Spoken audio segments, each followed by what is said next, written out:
Bueno, ya hablábamos del informe del presidente López Obrador, del mensaje con motivo de los 2 años, un mensaje más hoy desde el Palacio Nacional, un mensaje que enmarca, dice el presidente, 97 de 100 compromisos cumplidos. Ya hay retos, indudablemente este 2020 marca una parte importante de su administración, retos en lo que toca a la pandemia y a la recuperación a la crisis económica. Ezra Chabot, ¿cómo estás? ¿Qué tal? ¿Cómo estás? Muy buenas noches. Jorge Muy Fernández buenas Menéndez.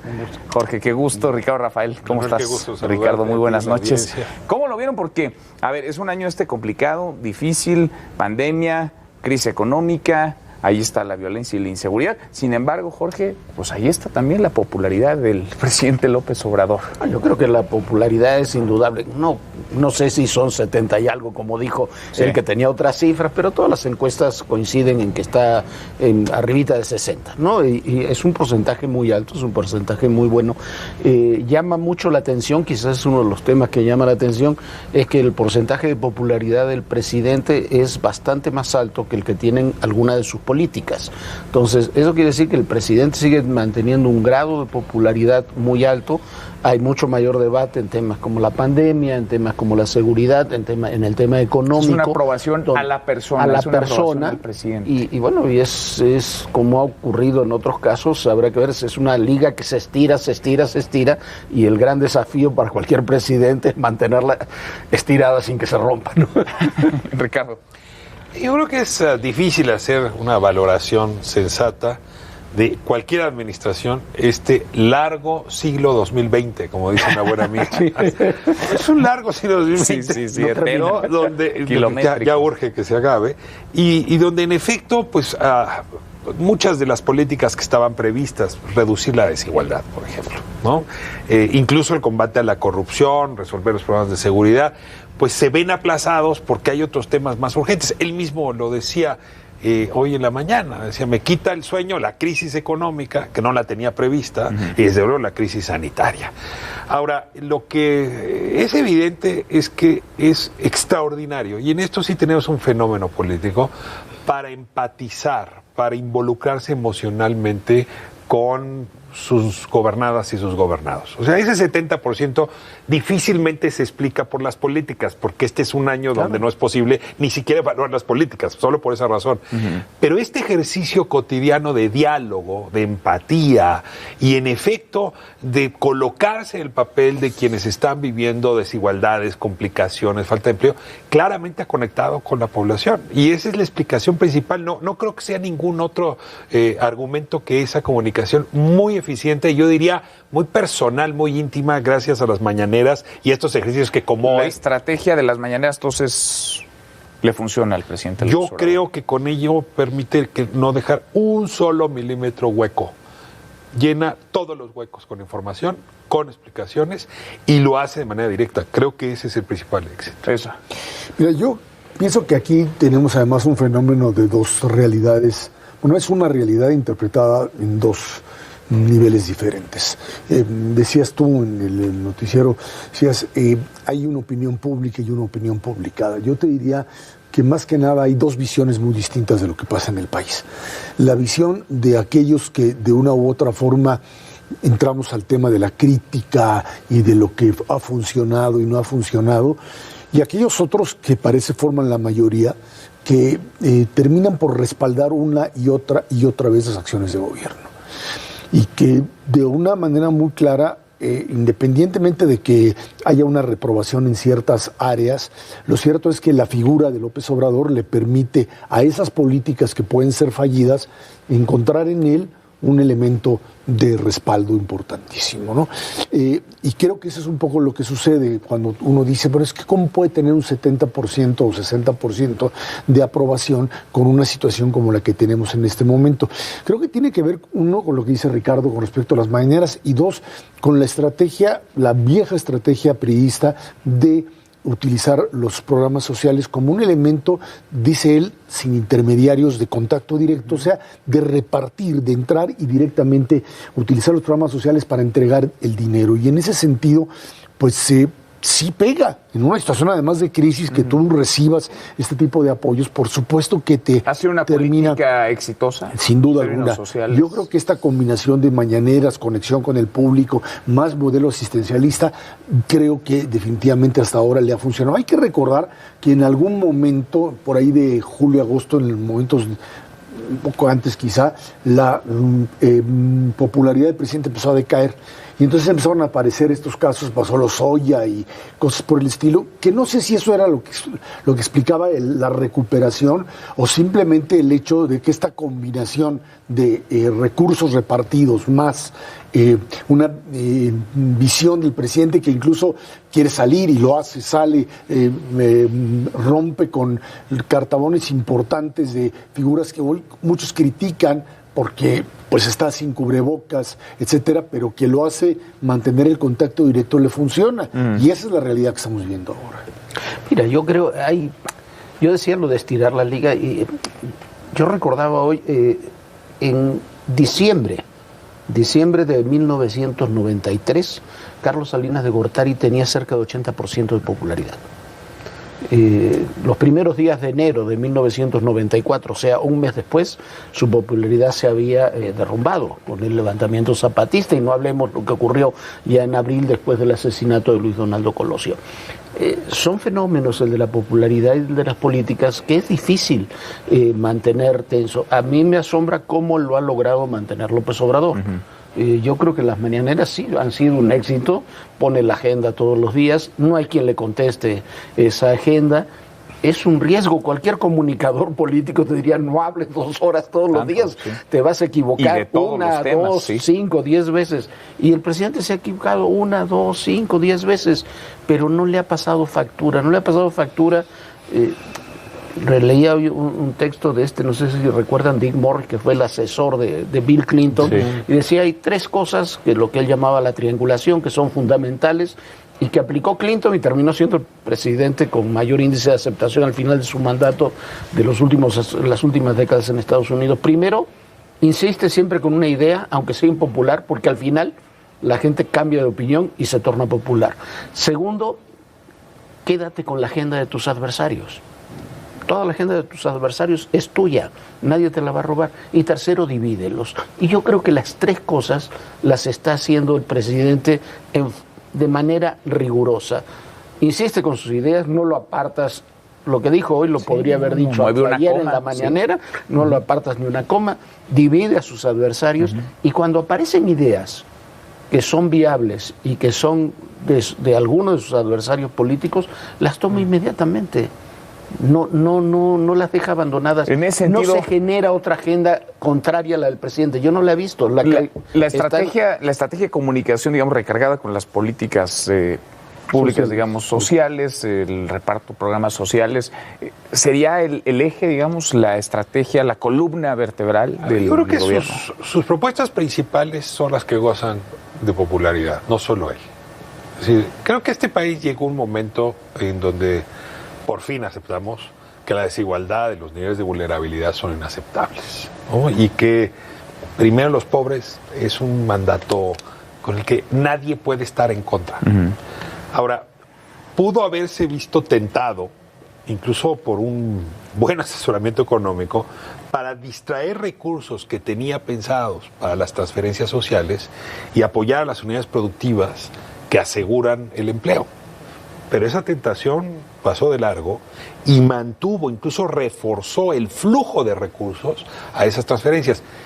Yo no alcanzo a coincidir en lo que dice Ezra, que estas transferencias son la explicación de la popularidad, porque aunque el presidente dice que le llegan al 70% de las familias, la verdad es muy poco lo que llega, ¿eh? O sea, tampoco es que eso te cambie la percepción, pero ciertamente está bien visto que esté priorizando así los recursos del Estado.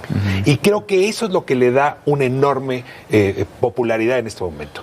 Ahora, sí me atrevería a decir, Manuel, que no hay nadie, no sé en esta mesa y no sé si afuera, pero supongo que no, que se atreva a culpar hoy a un presidente, no solamente a Andrés Manuel López Obrador, a un primer ministro o un mandatario, por los problemas de la pandemia.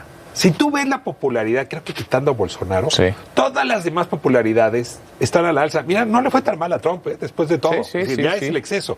¿Por qué? Porque en este momento sí resulta de mal gusto e injusto acusar a los mandatarios de problemas que tú supones los generó la pandemia. Entonces yo creo que eso también le ayudó mucho, más que le haya perjudicado. Es una buena ola. Entonces, preferencia por los pobres y la verdad, inmunidad frente a la crítica por la época de la pandemia, creo que sí hacen una buena combinación explicativa a lo que estamos viendo. Pero para eso habría que sustentarlo en políticas que directamente a los pobres les beneficiaran. Si tú volteas y ves un modelo de desempleo masivo, digamos, como el que tienes, y una pandemia que golpea precisamente a los más pobres, entonces en la encuesta tendría que aparecerte por lo menos que en esos segmentos sociales se vería reflejado este daño, y no lo vemos.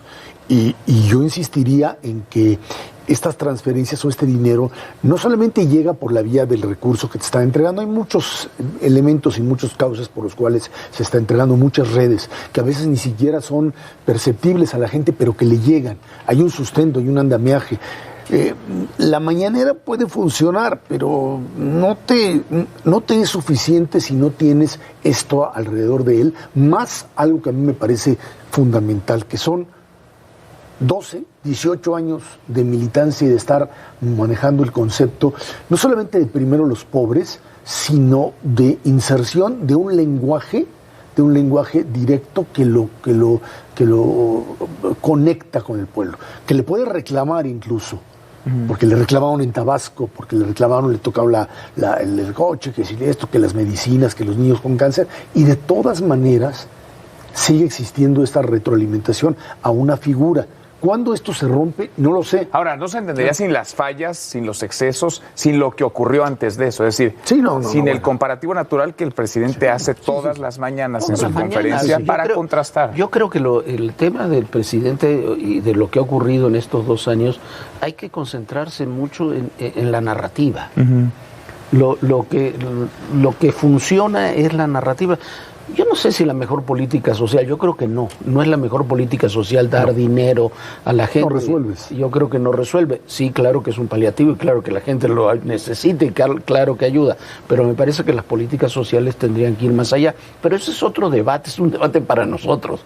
La gente está recibiendo apoyos sociales. Estuve la semana pasada en Tabasco con las inundaciones, estuve en Macuspana incluso, y la gente está muy enojada porque el agua subió 3 metros, porque la ayuda llevan 2 meses, la ayuda tardó más de 1 mes en llegar, y la gente no critica al presidente, critica a la CFE, al gobernador, a la Comisión del Agua, al presidente municipal, y está enojadísima, pero la narrativa ha permeado. Yo creo que esa narrativa ha permeado y es lo que le permite seguir a flote con muchas políticas y muchos programas que quizás uno los analiza más de fondo y les ve fallas estructurales. Pero la narrativa funciona y yo creo que eso es quizás el punto más sólido que tiene. Insisto en un tema, las narrativas pueden funcionar mucho tiempo y pueden comenzar a fallar en algún momento. Ahora, en ese sentido, en términos de la narrativa, y ponía sobre la mesa, Ezra, un tema que me parece relevante, lo mencionábamos también hace unos minutos. Hay un divorcio, hay una separación entre la opinión publicada y la opinión pública, porque uno se asoma a los diarios, a las columnas de opinión, y están repletas de críticas muy duras contra el gobierno del presidente López Obrador. Y del otro lado, la mayoría de los mexicanos simpatizan con la 4T, con el gobierno del presidente. A ver, para responderte, déjame regresar a tu pregunta anterior. Y montarme sobre un argumento que ya puso Jorge. Es decir, Andrés Manuel López Obrador no tiene hoy oposición. Claro. Con franqueza, oposición con agarraderas fuertes en el terreno, ¿no? Este país está muy enojado por 3 cosas, ¿no? Estamos muy enojados porque la pobreza y la desigualdad nos lastima y porque ha tenido atrapada la economía de este país desde hace tiempo. Estamos muy enojados por el tema de la violencia, ¿no? Que no alcanza a resolverse. Los homicidios siguen en tasas muy altas, los feminicidios igual, la extorsión igual, y la verdad nos irrita profundamente la corrupción. Esos son los problemas. Así para ponerlo, ahí están los 3 problemas. ¿Qué partido de oposición? ¿Qué líder de oposición? Deja de plantearlo. que el líder intelectual, que el líder mediático ha puesto una oferta interesante que mejora la de López Obrador. No conozco una, excepto decir, estábamos mejor antes. Porque la verdad, eso es lo que yo oigo una y otra vez, con los mismos diagnósticos y las mismas soluciones que llevo oyendo durante los últimos 20 años. Es decir, no ha habido capacidad en la oposición de decir, eso que pasó en este país estuvo muy mal. Y las alternativas son estas. Pero además de decirlo, esta es una figura que haga trabajo de conexión con la gente. Y la ausencia de la figura y de un paquete de políticas mejor, creo que es su principal triunfo. En ese sentido, creo que Jorge tiene absoluta razón de que no surjan hongos en ningún lado. Claro. Apenas se asoma un líder opositor con un discurso que nos empieza a sonar distinto, ya es corrupto, ya es narcotraficante, y lo peor, si está dentro de su administración, ya es un secretario que debería salir, o una secretaria que debería salir. Es decir, sí está cuidando mucho que en efecto él lleve la gestión, el control de la narrativa, y yo creo que el presidente diría, y eso es hacer política, y se vale, ¿no? No estoy anulando la oposición, nada más estoy demostrando que yo soy mejor que ella. El único problema con eso, creo, es que al final tienes que brindar resultados. Porque si no los haces, este tipo de planteamiento de incluso primero los pobres, combate a la corrupción, etcétera, tarde o temprano termina por enfrentar, por o sea, la narrativa puede agotarse. Por un lado se agota y por el otro lado veremos qué pasa en el 2021 en términos de bloques opositores y de una narrativa local. Que yo sí insistiría mucho en eso. Así como lo decía Jorge con respecto al tema de Tabasco, de que están furiosos por ello. El país es un país dividido en muchos, en centro, norte, sur, sureste, etcétera, en donde las narrativas son diferentes. Y lo que hoy se está construyendo en el centro norte del país es una narrativa totalmente diferente de lo que está pasando en el sur, sureste del país. Y ahí es en donde la necesidad de encontrar este tipo de liderazgos se vuelve fundamental y por ello coincido contigo, Ricardo, en que el temor es que reaparezcan este tipo, digamos, a veces liderazgos que podrían ser tan autoritarios como cualquier otro, ¿no? Sí, y quizás en ese sentido, porque yo creo que el Frena, la verdad, es una oposición que da pena. Es como frena de bicicleta, ¿no? Es como freno de bicicleta. Y termina incluso fortaleciendo al presidente. Pero al presidente eso le conviene. Sí. Ese tipo de oposición le conviene, es lo que tú decías. No es una oposición que tú no puedes pedir como oposición que renuncie el presidente. Bueno, y renuncia el presidente y luego qué va a pasar. No es serio. Entonces, ¿cuál es? Lo que yo sí creo que para explicar es el tema de los medios, de la opinión y demás, hay un punto que es real. El presidente creo que ha perdido, y no le interesa no haberlo perdido, buena parte de las clases medias. Y la parte de lo que se llama la opinión publicada estamos dirigidos en muchos sentidos a las clases medias. Ahí nos quedamos. Ezra, gracias, Jorge, muchas gracias. Te vemos. Una última idea. Ricardo, gracias. A la próxima semana. Gracias por vernos.